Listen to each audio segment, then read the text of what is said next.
What's good, y'all? I've got some sick changes for Wyrdeer and Stantler. I think these guys are perfect, man. I love the reworks I gave here, the type changes, the way the abilities interact, the moves, all that cool stuff. But before I get into explaining all of that awesome stuff, I want to have a disclaimer for anybody who's new here. First of all, shout out to you. Appreciate you clicking on the video. Second of all, I highly recommend you pause the video and read the description. I've got a bullet point list explaining the basics of the ROM hack, like the necessary background information. And then I have a bunch of playlists and other links in the description that you can check out when you're done with the video. Don't click off the video because that'll mess up the watch time. Speaking of watch time, if you want to help support my channel, help support my work, and let me, make more cool stuff like this and have people see my work, make sure you drop a comment, drop a like, sub if you haven't already, share this with friends, all that cool stuff. It really does make a big difference. So I appreciate you if you do that. And yeah, most importantly, I will say when you're done with the video, I recommend you check out the move guide on the Google Sheet. All the moves in the game are reworked into new categories and effects and stuff. I don't have time to cover every single one in all these videos, so I highly recommend that you just click on these and on the move guide, and it'll be much easier to digest all the changes because they're all into categories, so it's much easier. So yeah, Stantler and Wyrdeer. So Stantler. So first of all, Ice Psychic, very fitting. I don't think I even need to explain it too much. I feel like they probably should have been Ice Psychic to begin with, but I get it because normal Stantler is only pure normal, even though normal Stantler should totally be normal Psychic because that's the reason fucking Stantler. Sorry, that's the reason Wyrdeer is even psychic to begin with, right? It's because Stantler has always been known to have like psychic powers. It's just because it's a Gen 2 Pokemon and they don't like retyping shit. So they're never gonna like go back and backtrack and fix it. But now, like literally all of his deck entries talk about creating a strange space where reality is distorted. Its antlers are, create this sensation being drawn into their centers. All this weird psychic stuff they have going on.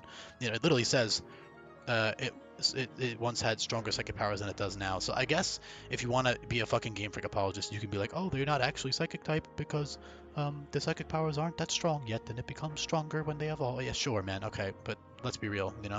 Um, so they have Psychic Surge for that reason. If you read the decks, it talks about again like just this all like releasing this aura of like psychic energy, like a strange space where reality is distorted, right? Wyrdeer especially says like it shines with an uncanny light, it's erecting invisible barriers. So yeah. And then as for ice typing, I don't think I need to explain why it's ice type. It makes perfect sense. It's really fucking cool and it makes sense and it differentiates the two a lot better too.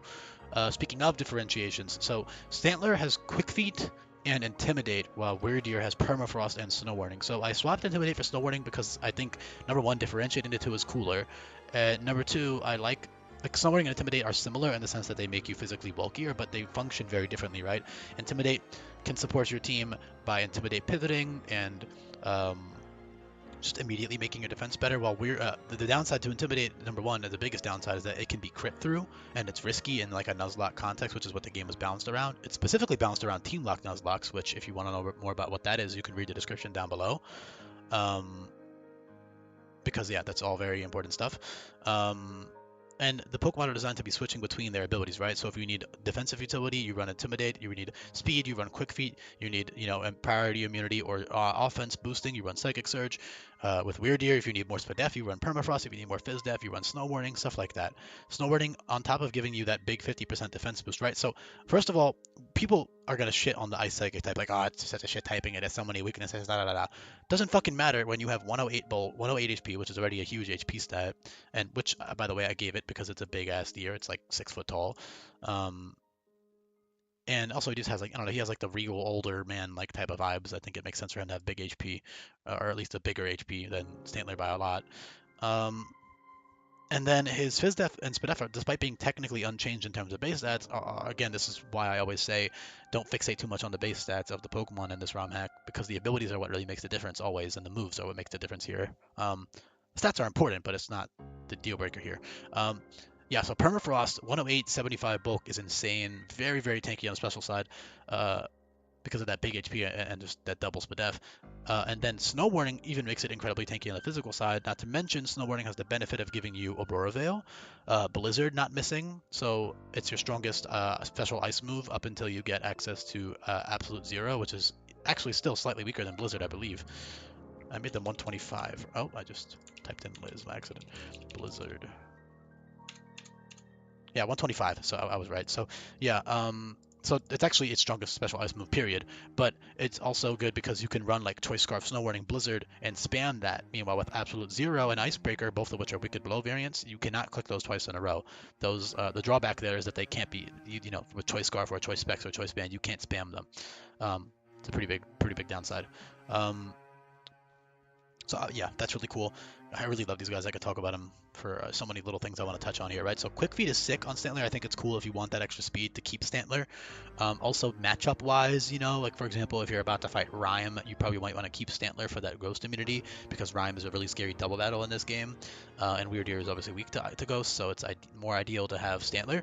Not to mention Intimidate is also really good for the doubles. So I mean, not that Snow Warning is great too, or Roarveil, all that stuff, but yeah. You probably want to keep Stantler for a bit. It's kind of a shame because Rhyme tends to be a late game boss most of the time. I believe, if I remember, her average cap is like 39. That's not too bad. Yeah, the only one the only one that would be a shame is if it was the level 61. Then it's like, damn, if I evolve this guy, I'm shooting myself in the foot, even though Wyrdeer is cool as hell. But at level 45 is totally fine to wait. And of course, you can keep Stantler the entire game. That's how it's designed, right? It's designed to be an option for the whole game. It's just, Wyrdeer is cool, so it's kind of a shame if he's less than optimal for that one path. But again, if you already have other normal types or dark types or whatever, then you're probably fine if you just want to evolve for another matchup because there's a billion other boss fights before that. Rhyme at level 60 for that one game path, and all the other ones she's earlier. So yeah. Permafrost, awesome. Snow Warning, awesome. Psychic Surge, really cool on both of them. They've got that expanding force, and just in general, it's also good for utility, right? Because so really cool, especially on Wyrdeer, the fact that you have Surge and Snow is cool because you can override both weather and terrain. Um, that's great defensive utility there. It kind of lets you, like, if the AI has Electric Surge or a strong priority moves, like Rapid Fire or Gale Wings, being able to counter that with Psychic Surge is great. And then Snow Warning is great to override like Drought and Drizzle and all this other stuff. And then again, it has the advantage of giving you Blizzard, which is also an early TM. You get Blizzard in the mid 40s, so that's very strong to have a no drawback 125 power move. So that's awesome. And then obviously Psychic Surge makes all your psychic moves much stronger. You've got Side Shield Bash, which is 100 power. It's even stronger than Zen Headbutt. And it gives you +1 defense, which is cool. Although again, I don't know, I don't love the idea of risking crits and stuff, but obviously Side Shield Bash plus like Permafrost is super strong defensively because you can just boost up your Fizz Def and then keep your Spit Def super high with the Permafrost and just live even super effective hits with ease. But I'm not a big fan of the way that plays personally. Facade plus Quick Feet is incredibly powerful on Stantler despite only having, quote unquote, only having 100 attack because again it's a 140 power stab Facade and you're outspeeding the entire game with Quick Feet. Another cool thing with Quick Feet is you can switch it in and just trigger Quick Feet immediately, and then you don't even have to run Speedy Vs. So you can actually run max attack or special attack, or both. So you can either run like a bulky Quick Feet or, a mixed Quick Feet set because you have so much unique coverage on both the physical and special side. So being able to switch between your coverage options is really cool. With Move Relaner, you can teach coverage whenever you want it, right?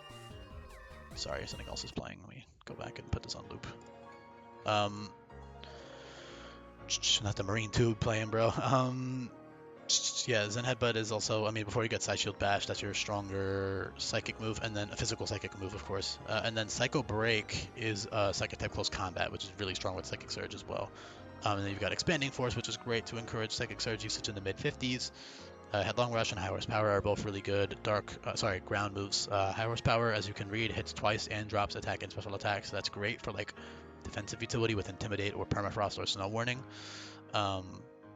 And then Horn Leech is just a really cool little. I figured, they give me like nature vibes, especially Wyrdeer. Like they give me that nature, like a grassy type vibe. I don't know why, but so that's why I threw Horn Leech on there. I just think it's a cool move on them. Same reason I threw on like Seed Bomb and Grassy Terrain and Grassy Glide and all this stuff. They also did have Sap Sipper normally, but I did swap that out for other abilities. And yeah, another cool thing with Quick Feet is like it encourages not using a Violite. Of course, Stantler is great offensively too. You're not always going to run a Violite, but yes, a Violite Intimidate is great. The sky's the limit, right? You have so much freedom and flexibility with your Pokemon now in this game to switch them around constantly in regards to their sets, not the Pokemon themselves. That's actually the opposite of the point of the game. If you made it 10 minutes in and you didn't know that by now. Yeah, super cool moves. You got your good old reliable Icicle Crash, Ice Beam, 95, 90 power moves there. No drawbacks there. Blizzard, like I said, is really cool with Snow Warning. Aurora Beam drops attack and special attack, so does Mind Pulse. Frost Flurry, Ice Shard are priority. Quick Attack is priority. Influx priority. all types of cool stuff going on here, man. Head smash is cool. Headlong rush and head smash I gave because like there's deer Pokemon, like they're gonna charge at you with their horns and shit. So I think giving those types of Pokemon headlong rush is cool. Same with head smash, especially because they have the whole horn like head bashing thing going on, like side shield bash, head smash. You know, that type of move makes a lot of sense to them, to me, on them. So yeah, thanks for listening. Is there anything else I need to talk about? Not really. Again, Wyrdeer is bulkier despite the fact that Stantler can hold a Violite. Stantler's got. I mean, they both have their own pros and cons in regards to the type combo, the abilities. It's really they both play very differently, which is very fun. I love when stuff like that happens. So it's really up to you which of the two you'd rather use. Um, and they also, I didn't mention this somehow, but they're semi-pseudo, but you definitely know what that is by now if you're 10 minutes in. And if you don't, leave a comment. I'm curious if you made it 10 minutes in and you've never heard of a semi-pseudo. Like if this is your first video of mine and you made it 10 minutes, I would be very surprised. I'm pretty sure most people have been are like regular listeners if you made it to the end. So yeah, a couple other small things I could touch on, like exclusive coverage and stuff like that, but I'm not going to bother. I think you guys get the idea. And I very much appreciate you making it to the end. Seriously, it does mean a lot. Make sure you drop a comment, and I'll be back for more coming up, y'all. Peace.